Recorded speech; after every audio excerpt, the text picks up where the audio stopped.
Kita sekarang belajar dari Rusia dari banyak sudut tentunya. Di koloni Prancis, orang Eropa tidak disukai, namun Rusia diundang dan sangat disambut baik. Kita ke Republik Afrika Tengah sekarang. Semua informasi ini adalah tujuannya agar Indonesia ke depan berperan lebih aktif lagi untuk bisa menjadi pemain global. Kembalikan peran Indonesia seperti di zaman awal kemerdekaan dulu. Indonesia itu sangat dihargai di luar negeri kala itu. Membangun Indonesia sesungguhnya itu tidak harus hanya membangun dalam negerinya saja. Namun bisnis di luar negeri itu adalah devisa bagi Indonesia. Dan itulah yang Rusia lakukan menggunakan Wagner.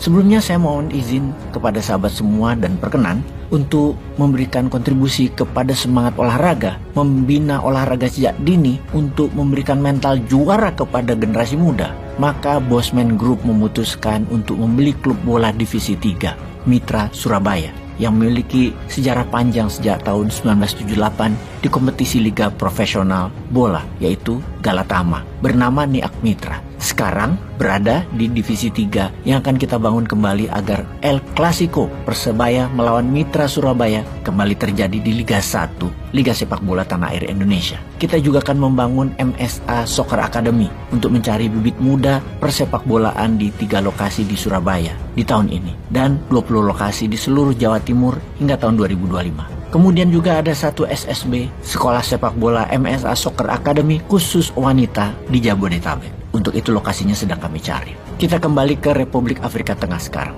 Kita mundur sedikit ke tahun 2017 ketika Prancis mulai dikucilkan oleh Presiden Republik Afrika Tengah, Faustin Touadera, dan Prancis mendukung mantan presiden dengan pasukan pemberontak yang sangat kuat yang berada di luar ibu kota Bangui. Maka Presiden Faustin menghadap Putin meminta bantuan. Dalam hitungan minggu, Wagner berada di Bangui dan menaklukkan para gerombolan pemberontak lalu mengusir semua warga Prancis, termasuk militer Prancis, keluar dari Republik Afrika Tengah. Rusia tidak akan pernah mengirim pasukan resminya, namun dengan senang hati mengirimkan PMC, Private Military Company, di mana ada 7 perusahaan mitra Departemen Pertahanan Rusia. Yang favorit tentunya Wagner, karena Wagner bukan saja jago perang, namun jago dagang. Rusia perlu aset di luar negeri untuk memakmurkan, untuk dikirim ke Rusia. Strategi tersebut mirip zaman Romawi mengirimkan jenderal perang ke wilayah baru untuk ditaklukkan dan untuk dagang. Yang terbaik tentunya Julius Caesar. Kalau mengirimkan tentara resmi, paling hanya membantu melatih, menjaga keamanan,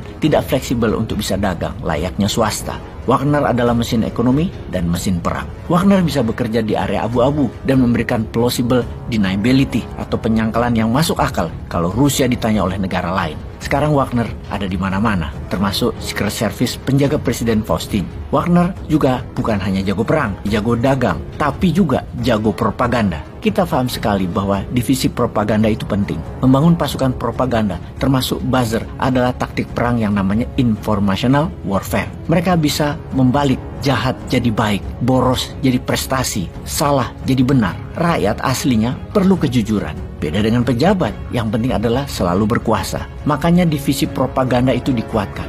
Wagner punya divisi khusus yang dibangun di Ivory Coast atau di Pantai Gading, wilayah barat Afrika. Punya TV, punya radio, punya sosial media, punya ratusan buzzer untuk Afrika. Di Republik Afrika Tengah, patung Wagner, pahlawan masyarakat, ada di banyak tempat. Real size statue, seukuran asli orang, menjadi landmark tempat masyarakat berkumpul. Dan memang dicitrakan Rusia itu adalah pengusir penjajah dan pengusir Perancis, juga mengusir Amerika. Amerika adalah musuh bersamanya Afrika. Bahkan Wagner memiliki perusahaan bir di sana dengan merek Tilor, yang berarti emasnya Afrika, African Gold. Dulu Raja Bir di sana milik Prancis, Mokaf Bangui, sekarang hilang dan tidak dibeli lagi oleh masyarakat di sana. Wagner juga mengusir semua pemberontak yang didukung oleh Prancis yang menjaga tambang emas Dasima, tambang emas terbesar di Afrika Tengah dan tambang berlian masyarakat, dan membeli semua finish produk dan hasilnya, di mana menurut masyarakat menjual ke Wagner lebih tinggi nilainya. Dalam catatan media, perusahaan Prancis hanya membayar 10% dari nilai pasar harga emas. Namun Wagner menaikkan 100%, jadi 20% nilai pasar. Tapi itu sesungguhnya akal-akalan juga. Dan itulah pintarnya Wagner. Wagner hebatnya lagi, dapat izin resmi dari negara Republik Afrika Tengah dengan nama korporasinya Midas Resource untuk menguasai 100% Ndasima Gold Mine. Lalu bagaimana caranya kok bisa Wagner ini mendapatkan citra positif dan dicitrakan sebagai pelindung negara, kemudian dicintai rakyat lokal? Wagner memang jago branding, jago marketing, jago propaganda. Wagner menarget anak muda untuk target itu. Masyarakat Bangui juga penduduk Republik Afrika Tengah itu butuh hiburan, butuh film. Wagner membuat film tentang perjuangan Wagner mengusir pemberontak yang bengis, yang kejam, yang jahat. Wagner jadi pahlawan rakyat. Salah satu film yang terpopuler berjudul The Tourist yang mengisahkan seorang relawan Rusia yang datang ke Afrika Tengah kemudian membantu mengusir pemberontakan dan mengusir Prancis. Semacam Rambo-nya Rusia. Dia membawa keadilan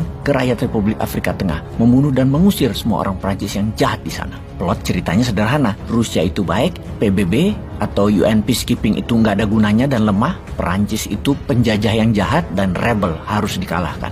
Semua ala Hollywood, namun produsernya dan pahlawannya Rusia, Wagner tentunya. Sangat berhasil strategi tersebut. Bahkan presidennya ikut bermain dalam film-film Rusia tersebut. Citra presidennya ikut terangkat sebagai penyelamat negara. Sahabat, berdasarkan informasi sekilas tadi, kira-kira ke depan bisakah Indonesia melakukan hal yang sama untuk bergerak keluar dari Indonesia dan mengambil kekuatan di luar Indonesia? Kalau urusan propaganda kan sudah sangat berpengalaman dengan buzzer rupiahnya. Ke depan pakailah buat citra Indonesia di negara lain dong. Jangan pejabatnya doang diangkat di dalam negeri. Peace.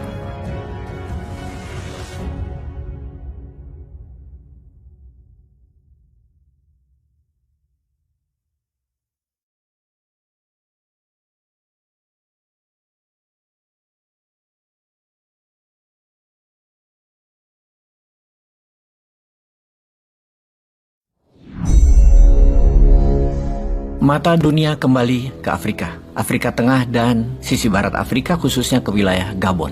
Negara yang merupakan bagian dari jajahan Perancis, bagian dari Francophone. Ini sebenarnya sesuai dengan pembicaraan kita di mana 1 bulan lalu Niger dikudeta pejabatnya yang pro Perancis itu digulingkan, sekarang Gabon. Kita sudah mengatakan di wilayah Afrika seperti negara Republik Afrika Tengah, Chad, Sudan, dan lain sebagainya. Semua negara jajahan Perancis yang berjumlah 14 itu yang berada di bawah Frankafrik agaknya akan melepaskan diri mereka dari penjajah ekonomi yang dilakukan oleh Perancis. Harta Niger yang berupa emas dan uranium yang menghidupi 3 lampu dari 4 lampu Perancis. Sementara harta dari wilayah yang dikeruk sumber daya alamnya seperti di Niger, penduduknya 50% tidak ada listrik. Sekarang Gabon. Gabon adalah negara anggota OPEC alias negara pengekspor minyak Afrika. Negara keempat terkaya dari minyak bumi di Sub-Sahara di Afrika. Militernya mengkudeta pejabat lamanya. Kita bahas lebih dalam agar jadi pelajaran bernegara. Jika pejabat sebuah negara hanya memperkaya diri sendiri dan tidak peduli dengan kekayaan sumber daya alam suatu negara untuk kepentingan rakyatnya, maka apa yang terjadi di Gabon bisa terjadi dimanapun. Ketika juru bicara militer Gabon mengatakan di TV nasional Gabon, kami hari ini 30 Agustus 2023 gabungan dari militer dan polisi Gabon bersatu dalam komite pemerintah transisi melakukan restorasi untuk rakyat Gabon dan institusi negara Gabon dengan damai untuk menggantikan rezim yang berpihak kepada penjajah. Inilah kejadian kesekian kalinya di wilayah Afrika Tengah dan Afrika Barat yang ingin melepaskan dari jajahan Frankafrik. Dari pernyataan juru bicara militer tersebut yang juga menjelaskan diambil alihnya semua oil rig menjadi milik negara, juga membatalkan hasil pemilu yang jatuh pada tanggal 26 Agustus 2023 yang dimenangkan sekali lagi dalam term ketiganya Presiden Gabon Ali Bongo yang mendapatkan 64% suara, yang dilanjutkan dengan menyatakan bahwa perbatasan negara di semua titik ditutup. Semua institusi negara dan pejabatnya dibubarkan, termasuk Senat, Parlemen, DPR, MPR-nya Gabon, semua dibubarkan. Sekarang kita melihat peta Gabon.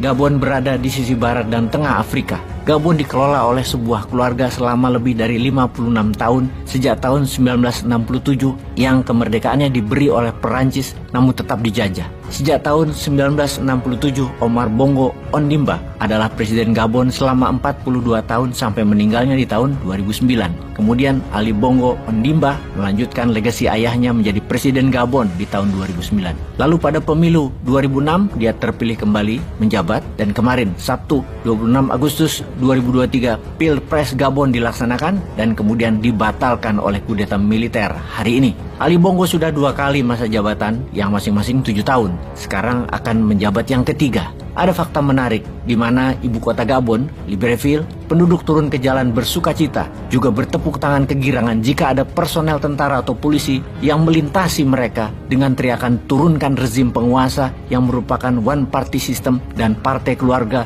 yang merupakan kaki tangan penjajah. Kata-kata rakyat enyahkan penjajah Prancis dari Gabon terus menggema di mana-mana. Yang menarik adalah momen yang sangat cepat terjadi di Gabon ketika pengumuman kemenangan kembali kepada Ali Bongo. 1 menit kemudian, di seluruh TV nasional menyiarkan pernyataan juru bicara gerakan kudeta gabungan militer dan polisi tersebut di mana Presiden Ali Bongo sudah menjadi tahanan rumah oleh mereka yang mengkudetanya. Ada yang menarik lain lagi yaitu di mana 1 jam sebelum pengumuman pemenangan Pilpres tersebut, seluruh internet Gabon mati. Jadi pengumuman kemenangan tersebut dianggap rekayasa rezim. Pemilu penuh curang, kotak suara banyak yang batal, dan telah terisi dengan mendukung Ali Bongo. Juga tidak ada pengawas internasional atas Pilpres di Gabon, menjadikan keraguan atas hasil perhitungan suara di Gabon tersebut. Bisa dibayangkan muaknya rakyat Gabon karena negara yang sangat kaya minyak sampai bisa diekspor, tapi rakyatnya menjadi salah satu negara termiskin di Afrika, mengalir hanya ke keluarga Ondimba dan kroni-kroninya saja. Yang paling gerah adalah Perancis saat ini. Macron baru saja kemarin menyatakan pentingnya posisi Gabon bagi Perancis karena seluruh perusahaan minyak Perancis lah yang beroperasi menyedot minyak Gabon yang kekayaannya di mana pembayarannya jadi aset bank sentralnya Perancis untuk Perancis cetak uang. Dan sekarang Gabon tidak bisa jadi aset Perancis lagi. Ada kudeta militer dan ada Wagner lagi yang sudah masuk sejak 2 tahun terakhir di sana. Di Gabon ada 2 pangkalan militer Perancis yang mempekerjakan 1.500 tentara Perancis. Dan kejadian kudeta militer tersebut tidak membuat mereka bisa bergerak apa-apa. Laras senjata Wagner ke arah mereka, laras senjata Gabon ke arah pemimpin rezim. Peristiwa di Gabon menambah gerakan anti-Prancis di wilayah Francophone di Afrika Barat dan Afrika Tengah sejak Mali, Guinea, Burkina Faso, dan Niger bulan lalu, sekarang Gabon. Sahabat, itulah Gabon. Pikiran Anda jangan dibawa kemana-mana ya. Jangan jadi satir. Peace.